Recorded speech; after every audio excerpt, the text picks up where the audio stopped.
क्या होता है यार। ठीक है, तो हम शुरू करेंगे पहले एटम क्या होता है। तो वही क्लास 9 से क्या होता है कि जब हम मैटर होता है, जो मैटर, उसको क्या करेंगे, अगर हम स्मॉल, ठीक है ना, इसके क्या करेंगे, स्मॉल पार्ट में इसको क्या करेंगे, जो मैटर होता है इसको क्या करेंगे, स्मॉल पार्ट में क्या करेंगे, इसको डिवाइड करते जाएं। तो क्या होगा, आपको एक छोटे छोटे पार्टिकल मिलेंगे ना। ठीक है, जो मैटर होगा यार उसको डिवाइड करते जाओगे, डिवाइड करते जाओगे, डिवाइड करते जाओगे, एक लास्ट में एक ऐसा पार्टिकल मिलेगा जिसको हम और ज्यादा डिवाइड नहीं कर पाएंगे। ठीक है, ये मैटर है, इसको आप डिवाइड करते जाओगे, डिवाइड करते जाओगे, तो लास्ट में आपको एक ऐसा पार्टिकल मिलेगा जिसको हम और ज्यादा डिवाइड नहीं कर पाएंगे। जब और ज्यादा डिवाइड नहीं कर पाएंगे तो एक पहले दार्शनिक होते थे, दार्शनिक, फिलोसोफर, ठीक है ना, फिलोसफर पहले हमारे होते थे, जिनको पहले हम साइंटिस्ट नहीं बोला जाता था, उनको क्या बोला था, फिलोसोफर बोला जाता था, मतलब दार्शनिक बोला जाता था। ठीक है, उन्होंने क्या बताया कि जब मैटर को हम क्या करेंगे, स्मॉल पार्ट में डिवाइड करते जाएंगे, छोटे छोटे टुकड़ों में इसको तोड़ते जाएंगे, लास्ट में आपको एक ऐसा पार्टिकल मिलेगा जिसको हम और ज्यादा डिवाइड नहीं कर पाएंगे। और ज्यादा डिवाइड नहीं कर पाओगे, उसी को उन्होंने क्या दे दिया, एटम नाम दे दिया ना यार। उसी को उन्होंने क्या नाम दे दिया, एटम नाम दे दिया। तो ध्यान देना बच्चों कि जो मैटर होता है यार उसको क्या करेंगे, छोटे छोटे पार्ट में डिवाइड करते जाएंगे, डिवाइड करते जाएंगे, लास्ट में आपको एक ऐसा पार्टिकल मिलेगा जिसको हम और ज्यादा डिवाइड नहीं कर पाएंगे, वही हमारा क्या होता है, मैटर कहलाता है। ठीक है, अगर इसका डेफिनेशन लिखना चाहोगे, डेफिनेशन क्या हो जाएगा इसका, it is smallest particle of an of a matter. ठीक है बच्चों, it is smallest particle of a matter, यानी कि एटम का ऑफ ए मैटर है ना, यानी कि मैटर का सबसे smallest part, smallest smallest part of a matter is known as, is called या इज नोन एज एटम। ठीक है ना, इज कॉल्ड, ठीक, इज कॉल्ड, ये आपको हो गया। आई होप आपको समझ में आया होगा यार, कि ये आपको मान लेते कोई सब्सटेंस है, कोई मैटर है, कोई सब्सटेंस है, उसको क्या करेंगे, एक छोटे छोटे पार्ट में इसको डिवाइड कर देंगे, तो लास्ट में आपको एक ऐसा पार्टिकल मिलेगा जिसको हम और ज्यादा डिवाइड नहीं कर पाएंगे। और ज्यादा डिवाइड नहीं कर पाओगे, उसी को उन्होंने क्या बोल दिया, एटम नाम दे दिया। ठीक, तो इसको नोट डाउन करो, फिर देख ले थोड़ा रिकॉर्डिंग सही हो रही है कि नहीं होती यार। सही हो रही है, चलिए, हो गया, देख लो, फिर से देख लो यार, ये जो मैटर है यार इसको क्या करेंगे, छोटी छोटी पार्ट में डिवाइड कर देंगे, तो लास्ट में आपको एक स्मॉलेस्ट पार्टिकल आपको मिल जाएगा, तो उसी को क्या बोल देंगे हम लोग, मैटर बोल देंगे, अरे एटम बोल देंगे। ठीक, तो अगला आपका नेक्स्ट टॉपिक है एटॉमिक मास।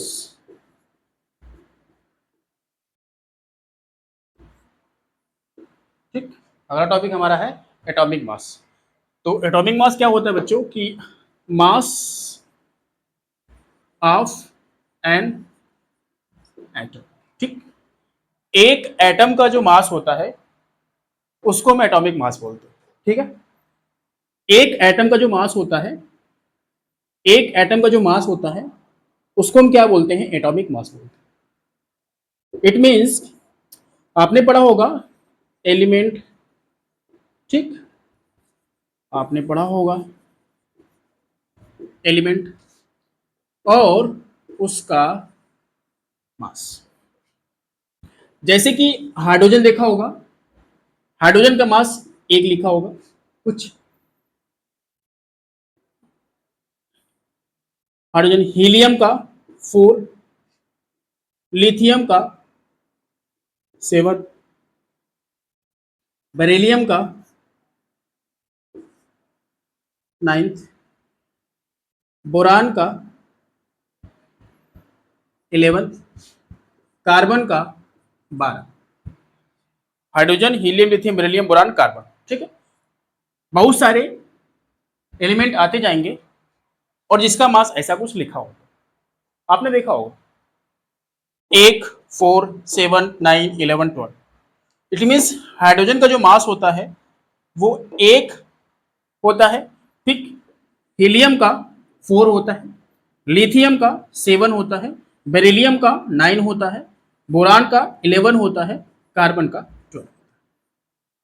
ठीक है दोस्तों, यार आपने एक जैसे कि आपका वेट नापने के लिए बोल दिया जाए तो आप क्या बताते हो कि मेरा 12 है लेकिन केजी है, 42 केजी बोलते हो, वो जो लास्ट में आप लगाए हो वो क्या है, एक यूनिट है यार ना। आप जो लगा रहे हो लास्ट में वो क्या हमारा एक यूनिट लगा रहे हो, मतलब कि आप जब आप 12 केजी बोल रहे हो, ये जो ये तो हमारा क्या है, नंबर है, ठीक, ये हमारा क्या है, नंबर है। और जो ये वाला जो लास्ट में वर्ड लगा रहे हो ये तो हमारा यूनिट यूनिट है। आपको पता चल रहा है ना कि यूनिट से पता चलता है कि आपकी मतलब कि क्या बोलना चाहते हो आप। मतलब अगर हम बोल दिए कि 12 केजी, 50 केजी, मतलब कि आप एक वेट के बारे में बात कर रहे हो, मास के बारे में बात कर रहे हो ना, एक हमारा हम मास के बारे में बात कर रहे हैं, है ना, हम क्या कर रहे हैं, मास के बारे में बात कर रहे हैं, 12 केजी। ठीक उसी प्रकार देखो यार ना, जो एटॉमिक मास का जो यूनिट होता है ना, हम इसको एमयू से दिखाते हैं यार। ठीक है, एमयू दिखाते हैं, अभी आगे बताएंगे एमयू क्या होता है, पहले फुल फॉर्म जान ले यार उसका। एमयू का फुल फॉर्म होता है एटॉमिक मास यूनिट। ठीक, एमयू का फुल फॉर्म क्या होता है, एटॉमिक मास यूनिट होता है। ठीक है बच्चों, ध्यान देना। पहले क्या किया, एटम बताए, एटम क्या होता है यार कि smallest particle of a matter, मतलब कि मैटर का सबसे छोटा पार्ट, उसको क्या बोलेंगे हम, मैटर बोल देंगे। देन इसके बाद देखो क्या होता है कि एटॉमिक मास क्या होता है, एटॉमिक मास देखो क्या बोलेंगे, मास ऑफ एन एटम, मतलब कि एक एटम का जो मास होता है उसको हम क्या बोलेंगे, एटॉमिक मास बोल देंगे। आपने एटॉमिक मास का जो यूनिट होता है उसको हम एमयू से रिप्रेजेंट करते हैं। इट मीन्स कि एमयू मतलब कि क्या होता है, एमयू मतलब कि क्या होता है, एटॉमिक मास यूनिट होता है। ठीक है, और एलिमेंट हो गया यार ये वाला, और इसका मास कैसे रिप्रेजेंट करते हैं, आप बोलोगे एक MU, 4 MU, 7 MU, 9 MU, 11 MU, 12 MU. अगर कहीं एमयू लिखा हुआ दिखाई देता है मतलब कि वो एक एटम का मास बोल रहा है। ठीक है, वो क्या बोल रहा है, एक एटम का मास बोल रहा है। तो इसको नोट डाउन करो, फिर आगे हम क्लियर कर रहे हैं क्या हो रहा है। ठीक है,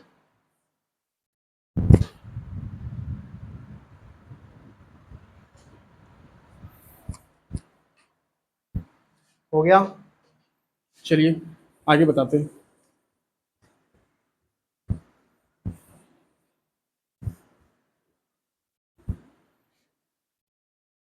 देखो फिर से देखते यार, एटॉमिक मास मतलब कि एक एटम का मास, इसका जो यूनिट होता है ये हमारा, इसको एमयू से रिप्रेजेंट करते हैं। अगर कहीं लिख दिया जाए 12 एमयू, अगर कुछ ऐसा एमयू पीछे लगा हुआ दिखाई दे, इसका मतलब वो क्या बता रहा है, मास के बारे में बता रहा है ना। वो क्या बता रहा है, जो भी लिखा होगा, कुछ भी एक्स लिखा होगा ना, बोल देगा एक्स 12 एमयू मान लेते हैं यार, कुछ भी मान लो यार। ठीक है, तो एक्स 12 एमयू बोल दे, एक्स 12 एमयू मतलब कुछ भी बोल दे, इसका जो मास है 12 एमयू है, या इसका कुछ है 12 एमयू है, मतलब कि एमयू लिख दिया जाए, इसका मतलब वो मास के बारे में बात कर रहा है। ठीक है, मास के बारे में बात कर रहा है। आगे हम देखेंगे एटॉमिक मास यूनिट क्या होता है यार, एमयू को समझ लेते हैं, इसके बाद सबको साथ में डिफाइन करेंगे। ठीक है, बताएं, चलो देखो, एमयू को समझते हैं, एटॉमिक मास यूनिट। ठीक, हम समझेंगे एटॉमिक मास यूनिट। तो बच्चों, एटॉमिक मास यूनिट क्या होता है कि इसका पहले डेफिनेशन देख लेते हैं, डेफिनेशन क्या होता है। It is defined as 1/12 mass of a carbon atom. ठीक है, ये आपका पहला पॉइंट हो गया। It is defined as 1/12 mass of the carbon atom, मतलब कि जो कार्बन एटम होता है, कार्बन एटम होता है उसके 1/12 में, ध्यान देना, कार्बन एटम मान लेते ये वाला है, इसका 1/12 करेंगे, 1/12 में जो मास आएगा उसको हम क्या बोलते हैं, एमयू बोलते हैं। मतलब सपोज जाओ, ठीक है ना, बस डेफिनेशन यानी इसको याद कर लो, और बाकी का फिल्म बाकी के फिल्म करवा रहे, ठीक है, और इसको समझ जाओ यार कि it is defined as, it is defined as 1/12 mass of a carbon, यानी कार्बन के 12 ग्राम एटम में, कार्बन के 12 ग्राम एटम में कितना मास उसका है, ठीक है ना, एक एटम का मास कितना है, कार्बन के 12 ग्राम में, कार्बन के 12 ग्राम में एक एटम का जो मास है कितना है, वही उसी को क्या बोलेंगे, एटॉमिक मास, यूनिट बोलेंगे। बस इतना याद कर लो यार कि बस डेफिनेशन याद करो, बाकी का फिल्म आगे दीवार है, ठीक है ना, बस इसको क्या करना है, रटना है, इसको क्या करना है, रटना है, ठीक है ना, क्योंकि ये बड़ा अजीब डेफिनेशन है, ठीक है ना, तो इसको रट लो आप लोग, इसके बाद हम आगे बता रहे हैं। ठीक है, जैसे कि एटॉमिक मास यूनिट हो गया यार, it is defined as the 1/12 mass of, है ना, mass of a carbon atom. ठीक है, चलिए तो शुरू करते हैं। हो, ऐसे कि लिख दिया जाए, और एक ए एम यू, हाँ, it is represented by M U. ठीक है, it is represented by M U, और ठीक है, इसको हम एम यू से रिप्रेजेंट करते हैं। तो बाकी के देखते हैं हम कि जैसे कि अगर देखो ध्यान से, और एक एमयू होता है 1.67 इंटू 10 के पावर -24 kg होता है, याद रखना। ठीक है, एक एमयू इक्वल टू होता है 1.67 इंटू 10 के पावर -24 kg होता है। ठीक है, आप इसको याद कर लो, ठीक है, इसको याद कर लो, फिर बाकी का चीज हम आगे फिल करवा रहे क्या एक्चुअल में आपको करना है। ठीक है ना, तो ये सब बस नॉलेज ये होता है, जब हम बोर्ड वोर्ड में लिखेंगे यार तो पूछ लेगा तो हम बता देंगे, वरना जो नीट के क्वेश्चन में क्या होता है, ये सब इतना यूज नहीं होता, इसका जो मेन कंसेप्ट है जो यूज होता है उसको भी हम बता रहे हैं। ठीक है, इतना नोट डाउन करो। देखो एक बार फिर से देखो, एटॉमिक मास यूनिट क्या होता है यार, it is defined as 1/12 mass of a carbon atom. तो it is represented by MU, MU equal to क्या होता है 1/67 × 10⁻24 kg होता है। ठीक है, आगे हम बता रहे हैं, नोट डाउन कर लो यार। ठीक है, ओके, हो गया।